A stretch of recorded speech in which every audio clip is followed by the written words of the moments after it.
सायमको बिहामा आएको सबैजना दिदी भेनाहरू दुलुङ गाउँमा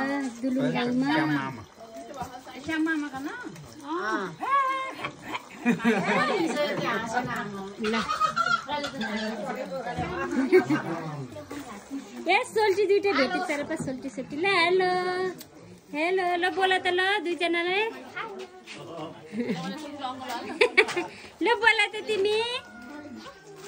बोला त सानो मान्छे हाँसिरहेको सानो बेबी बोला त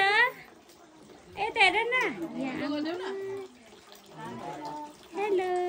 कति राम्रो मेहन्दीलाई चाहिँ हाम्रो आजी नि आउनुभएको छ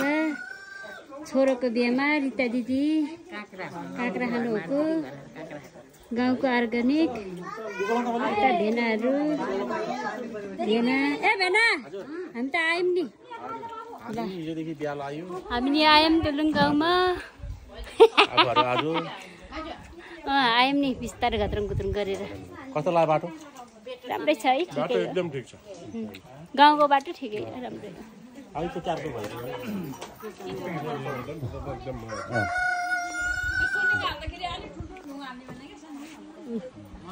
यस्तो राम्रो छ फेरि यो त फेरि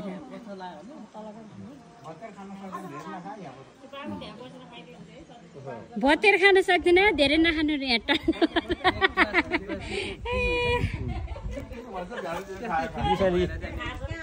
ए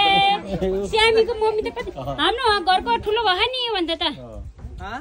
घरको ठुलो छ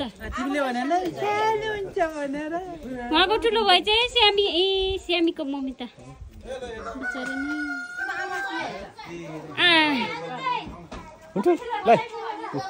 यहाँ ल्याएको भए त चिन्थेन होला नि बिचरा है।